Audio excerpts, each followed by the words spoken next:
దావీదు కుమారుడు కాయిలా పడ్డాడు, కోమలో ఉన్నాడు. చిన్నపిల్లడు, పసిపిల్లడు. 7 రోజులు ఉపవాసం ఉండి ప్రార్థన చేశాడు. ఎన్ని రోజులు? 7వ రోజున ఏమయ్యాడు బిడ్డ? చచ్చిపోయాడు. ఇంకేంటి? ఎందుకు? ఎక్కడ దేవుడు ఎక్కడున్నాడు? ఏం చేశాడు? ప్రార్థన, ఉపవాస ప్రార్థన చేస్తే ఏమొచ్చింది నాకు అన్నాడా? లేచి తలస్నానం చేసి భోజనం చేస్తే పనులు అన్నారు. ఇదేంటయ్యా, ఆయన కాయలా పడ్డప్పుడు ఏడుస్తా కూర్చున్నావు, ఆ బిడ్డ చనిపోయాక సంతోషంగా లేచావు. మనమేమో బతుకున్నప్పుడు ఏమో ఏడిపిస్తా కూర్చుంటాం, చచ్చిపోయాకేమో మనం ఏడుస్తుంటాం. అదండి, బతికున్న వాళ్ళని ప్రేమించండి, చచ్చిపోయిన వాళ్ళ కోసం ఏడుస్తే వాళ్ళ ప్రయోజనం ఏం లేదు కదా. ఏమన్నాడు దావీదు? నేను అతని దగ్గరికి వెళ్ళగలను కానీ అతను నా దగ్గరికి రాలేడు. నా దేవుడు నాకు మేలే చేశాడు. దేవుడు ఒకటి తీసేస్తే 10 ఇస్తాడు నీకు. ఒకటి నువ్వు అడిగింది ఇవ్వలేదంటే నీకు అంతకంటే గొప్పది ఇవ్వాలని ఆయన ఆశపడుతున్నాడు. దయచేసి మీరు అడిగిన ప్రార్థనలకు జవాబులు రాలేదని ప్రార్థన చేయటం మానొద్దు. దేవుడు ఏది ఇచ్చినా మన ప్రార్థన వినలేదు అనుకోవద్దు. కారణం, ఆయనకి మనకంటే మనకి ఏది కావాలో ఆయనకి బాగా తెలుసు. నువ్వు సైకిల్ అడుగుతున్నావు, దేవుడు నీకు బైక్ ఇవ్వాలనుకున్నాడు. నువ్వు డబుల్ బెడ్రూమ్ హౌస్ కోసం 10 సంవత్సరాలు ప్రార్థన చేశానంటున్నావు, నీకు 4 బెడ్రూమ్స్ ఫ్లాట్ ఇవ్వాలని దేవుడు ఆశపడి నీకు 10 సంవత్సరాలు జవాబు ఇవ్వలేదంటే, అప్పుడే కనుక నువ్వు ఇల్లు ఇచ్చుంటే ఆ చిన్నింట్లో ఇప్పుడు నీ 10 మంది పిల్లలకు సరిపోద్దా? అది దేవుడు తెలుసు. దేవుడు ప్రతిసారి మన ప్రార్థనకు జవాబు ఇస్తాడు. అవునంటాడు, కాదంటాడు, కనిపెట్టమంటాడు. గ్రహించాలి మనం. దేవుడు అడిగి కొన్నిసార్లు వెంటనే ఇచ్చేస్తాడు. ఖచ్చితంగా మన ప్రార్థనకు జవాబు ఇస్తాడు ఆయన. కొన్నిసార్లు ఇప్పుడు వద్దు నీకు, నేను నా సమయంలో ఇస్తాను నీకు, నువ్వు కనిపెట్టు, వెయిట్. కొన్నిసార్లు ఇది వద్దు నీకు, అసలు ఇది నీకు పనికిరాదు, నువ్వు తెలియక అడుగుతున్నావు, నీకు ఇది అవసరం కాదని దేవుడు మనకిది ఇవ్వడు. ఏదైనా దేవుడు నా ప్రార్థన వింటాడు అన్న విశ్వాసం కలిగి ఉంటే ప్రార్థన మానకూడదు.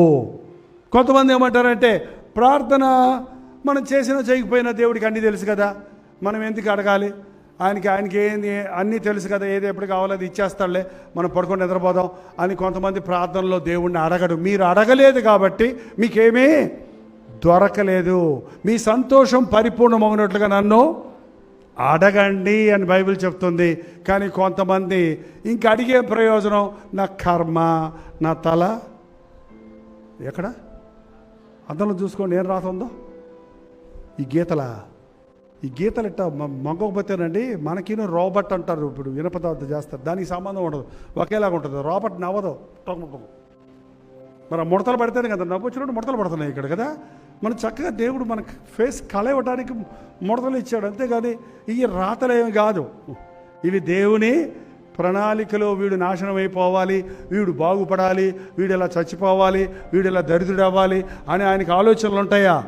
ఒక తల్లికి తన 10 మంది బిడ్డలు ఉంటే 10 మంది బిడ్డల గురించి ఏమనుకుంటుంది చెప్పండి?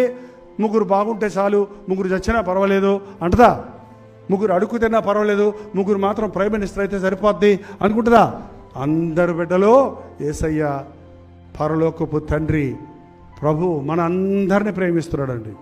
కుల, జాతి, మత భేదాలు లేవు ఆయనకి. దేవుడు పక్షపాతమో లేనివాడు. ఆయన అందరికీ ప్రభువు. నీ కొరకు మేలైన తలంపులే కానీ హానికరమైన తలంపులు లేవు. మనం అడగాలి.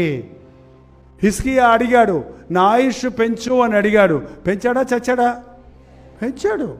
ఆయన అడుగుంటే 6 నెలలు అనుకుంటేవాడేమో, ఒకవేళ 6 నెలలు ఆయుష్ దయచేయి ప్రభా అని అడుగుంటేవాడేమో. అలా అడగలేదు. నన్ను జ్ఞాపకం చేసుకోమంటే ఎంతకాలం ఆయుష్ ఇచ్చాడు ఆయనకి? 15 సంవత్సరాల ఆయుష్ ఇచ్చాడు. ప్రతి ప్రార్థనకు జవాబు వస్తుందండి. ప్రార్థన ద్వారా అసాధ్యాలు సుసాధ్యాలు అవుతాయి. కానీ దేవుని చిత్తములో మనం ప్రార్థించడం నేర్చుకోవాలి. మీరు నిజమైన క్రైస్తవ విశ్వాసులుగా ఉండాలంటే, మీరు సంతోషభరితులుగా ఉండాలంటే, మీరు తృప్తి కలిగి ఉండాలంటే, మీరు సమాధానం కలిగి ఉండాలంటే, మీరు ఎన్ని చిక్కులు, ఎన్ని సమస్యలు, ఎన్ని పోరాటాలు, ఎన్ని వ్యాధులు, ఎన్ని రకాల ఇబ్బందులు ఈ లోకంలో కలుగుతున్నా మీరు వాటన్నిటినీ అధిరోహించి ఆశీర్వాదాలు మూటలుగా పొందగలిగిన దేవుని సాక్షులుగా వర్ధిల్లగలిగిన వారిగా ఉండాలంటే ప్రార్థన చేయటం మానొద్దు. ప్రార్థన. పరిశుద్ధుడా, ప్రేమగల్ల తండ్రి, ఒక్కసారి మమ్మల్ని చూడయ్యా.